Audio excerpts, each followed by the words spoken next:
guys, hello, meet everybody. It's MicheleMarieDalene, and of course today is the 23rd. It is actually the first day of autumn, and of course it is going to be, as I said before, this week is going to be on the cooler side, and then of course next week will be cooler as well, and that's because autumn is kicking up with a strong dominance this September. Of course, we're going to be seeing this I would say very likely, given that the climate change. Yes, the term climate change does apply, but it does not apply for global warming. That having mentioned it many times before, I will continue to say that today. Are we going to be seeing any snow in early November? Yeah, I'd say probably some snow. What about October? It's not impossible. I would say we might get flurries in October, but we'll know when we get closer to that time, so I can plan. Right now, the temperature outside is about 17 degrees, and it's not that bad. Of course, I did have to turn on the electric heater a little bit this morning to warm up my room a little bit because it was cold when I was getting up. And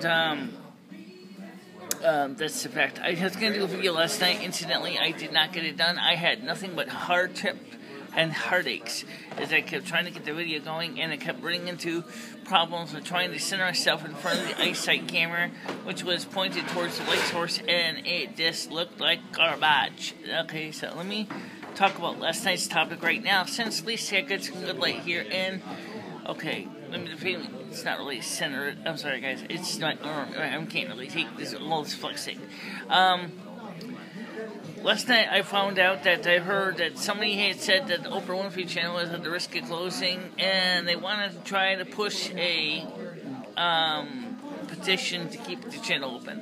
I'm going to tell you something, guys, as much as I hate to say it, but I'm going to say it because it's true. These channels on our cable systems are basically making bad decisions on their own part, and they're not making good economic decisions to keep the channel running.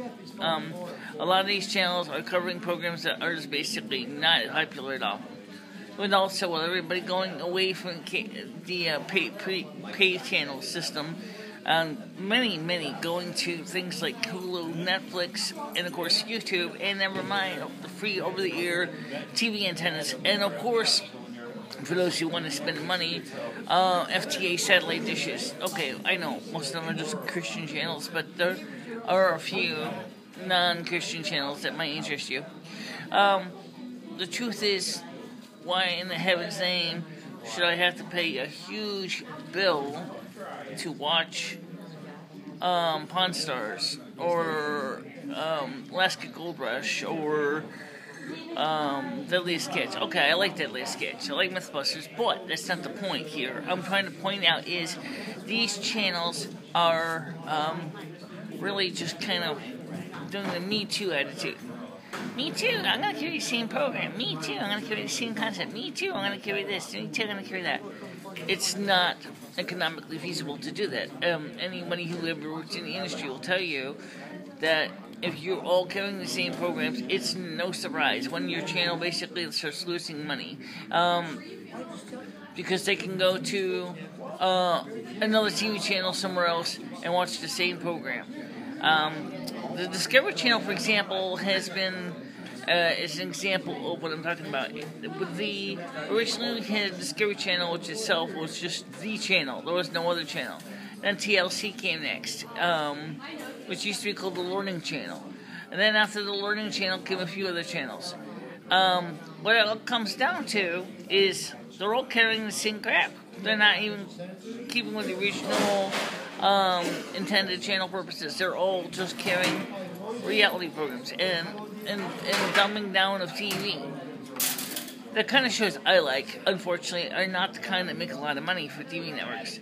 I like educational programs. I like documentaries. I like programs that inspire and help me to enrich my mind and to enrich my life.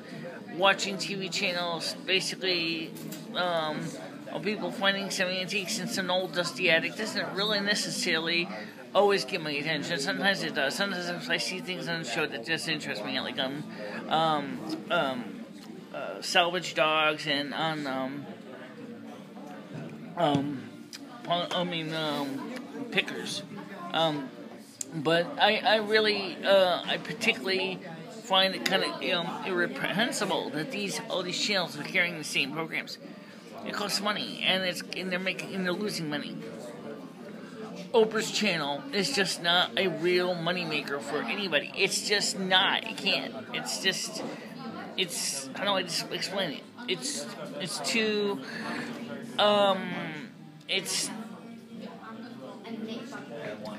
don't know. I don't know. I think if your channel is just a little bit over, the top, pushing programming for women, it's great. But I think the sad truth is that I think some of the programming that you're carrying does not appeal to all women, and maybe it appeals to some. Same thing with Lifetime Television. Lifetime Television, at least, is kind of sticking with the original intention, as is Lifetime Movie Network.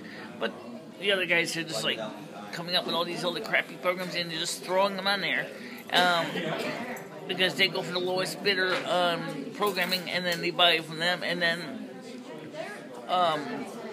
that's what happens, and it's sad, but it's true. There's nothing wrong, for example, with some of this stuff, but if every single channel on my satellite dish is giving the same damn program, it's not worth it for me to keep a satellite dish. I can't make I can't see spending $100+ a month for a satellite dish. That's going to carry every single piece of crap. Now, I do want to get my satellite dish back on this month, in the next few months, actually. But before I do that, I'm looking at this as an analytical level of what is not practical. First of all, $100 a month is a big pile of chump change. I could use that, and I am using it right now because I suspended the service for the time being. I'm using that service money right now to pay credit cards and to try to begin to get my life financially back in shape. That's why I'm trying to do right now. But is it going to work? Well, it's kind of hard because I look at it this way. If I'm going to be spending that kind of money, and I'm not getting anything worth what I want, I'm just getting pungent crap, I might just go, elsewhere and find the same programming at a lower price. Now, the same thing's going on to cable companies. They're flatlining. They of course, they have, and it's slightly advantage because they do have something else. They can market along with the TV, that's the internet and the phone service. They have it. In fact, now they're trying to bundle the packages, they always do, so that you can actually get a good deal to buy all three for usually like about a year. And then after that, your price goes up.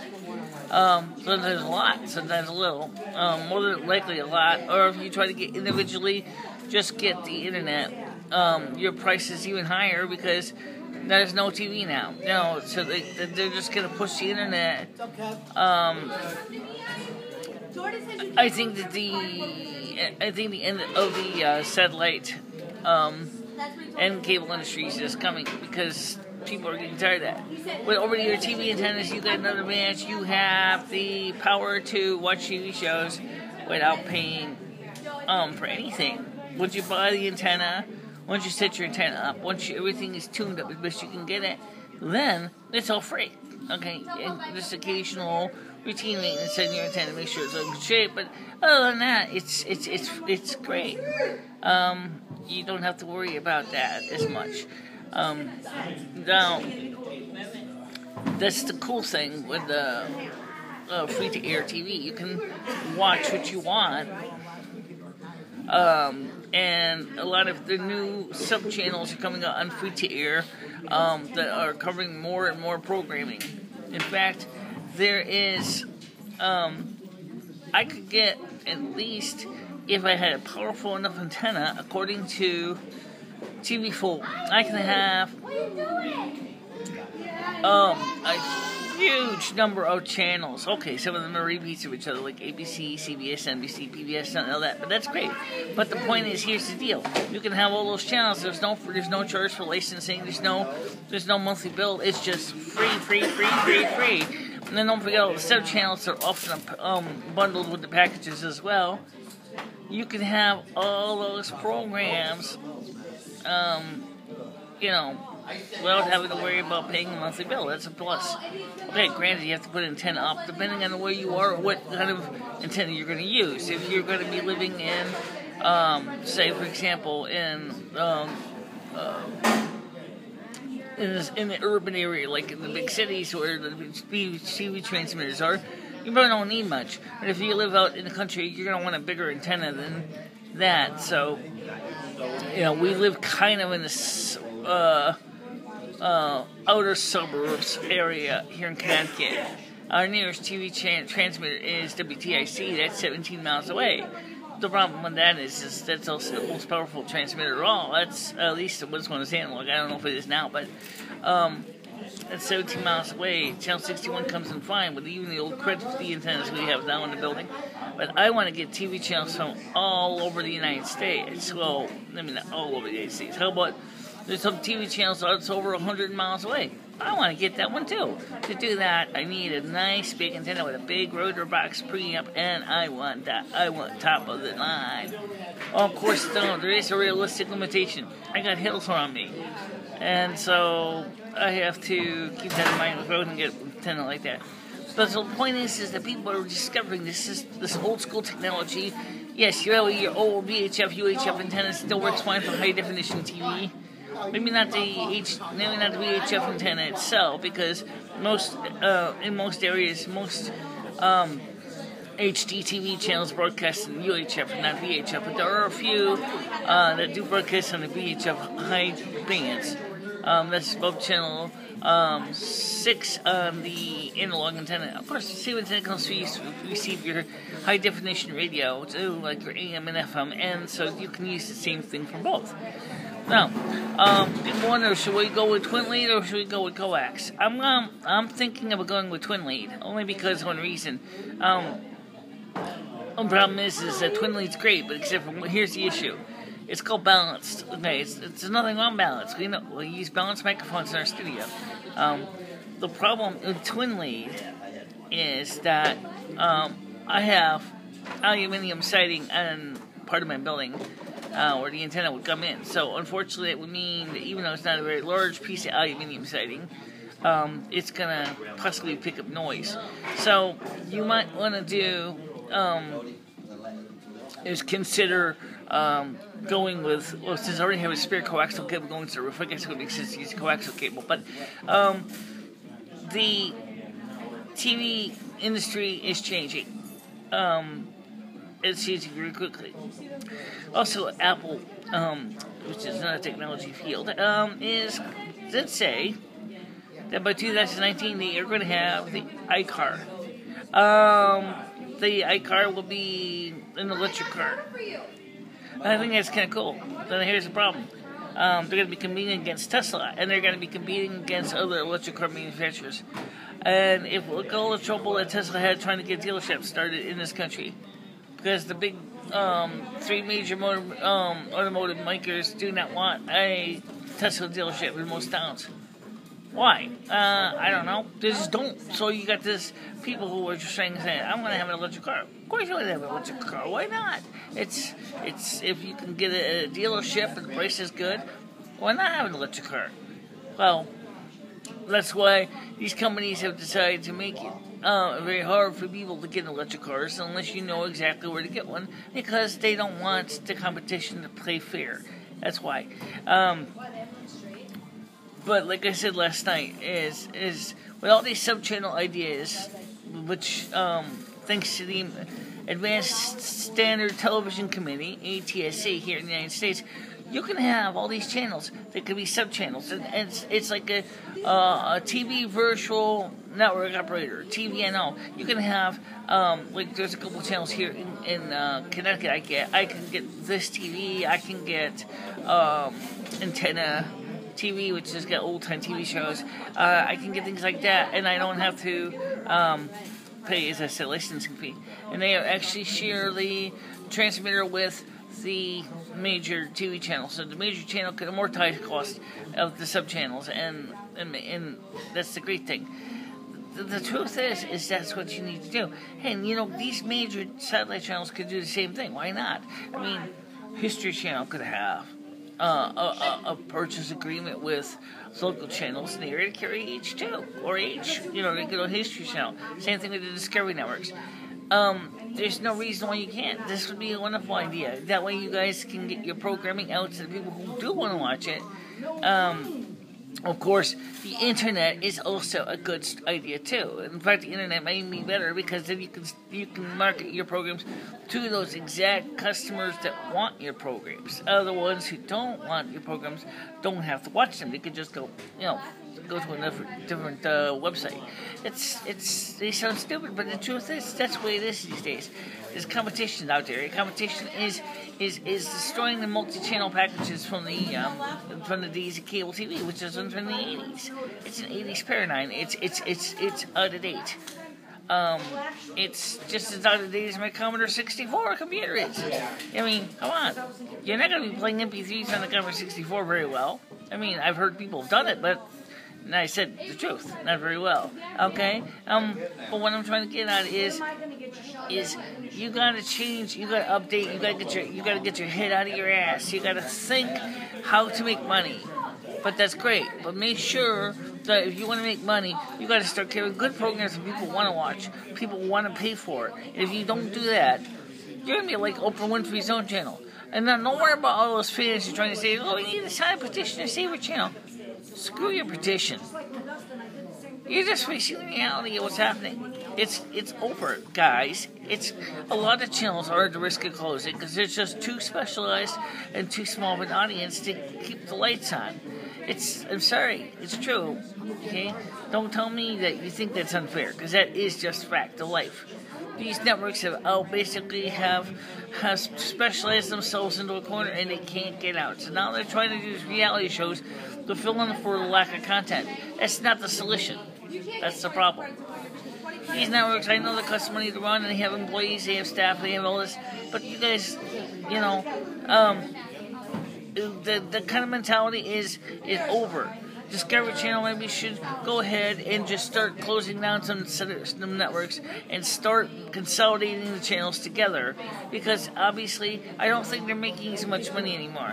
If you notice, most cable networks today are not even expanding their channel lineups. They're actually shrinking them because it's too expensive to keep channels open that no one's watching. That's just my piece about that. Okay? If you don't like it, I'm sorry. It's just my opinion. I'd love to hear your comments in the comment section below. I really would. Okay?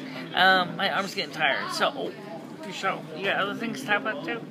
Not really. Oh, I got my corset on tonight. Wow. Okay. That's just minor news. That's minor news. I did find the solution to the problem I mentioned yesterday. And yes, it is the 21st, or actually, I mean, they're 21st century, but how about the 20th century version of the Roman solution? Yay! Okay. It actually was a scrub brush for dishes, a sponge for dishes that has a little bit of water reservoir in the handle, which basically keeps the sponge damp. It's a modern solution to a Roman solution. So, alright guys, look, I'm going to let you go. I'm going to go get some more coffee. I want to talk to some people. I wanted to get some donuts. Unfortunately, I came too late. What the hell am I supposed to get here with donuts these mornings? I can't figure that out. I'll have to figure out something today. Okay? So again, please do not forget to like or dislike, share with your friends, your family, whoever. Okay? Comment in the comment section below. And I mean, I'm accepting all comments. Good ones, bad ones, whatever. Opinions, of course. And please do subscribe. Subscriptions help me to know that you're in it for the long run. And we'll try our best to get new material. And that's obviously nothing but comments. Or email. If you want to send me a personal email, you can send it to bichela3@gmail.com. That's bichela3@gmail.com. And let me know what you want. If you're happy with the program, not happy with the program, whatever. I'll read it. Okay? I will do that. She'll read it. Okay? And don't forget is that we are going to be doing our first Google Hangouts on air live Ask us anything on Friday of this week. That's right. You'll be an Ask Us Anything live on Google Hangouts on air. And there's a Q&A app, so you will be able to ask questions, and you will be able to, be part of that. Of course, if you want to send your questions, otherwise you want to post your questions, please do post them. I will read them. You can find, you can either put them in the Google Plus, or you can put them on an email that I just gave you. So you can read, you can send me questions, or what the hell with it. You can put comments in this video here, and I will read them too, and then I'll see if I can answer them on Friday night at 8 p.m., okay? That's the time. Friday night at 8 p.m. is the Google Hangouts on air, and, of course, I will see you tomorrow, too, okay? Bye-bye.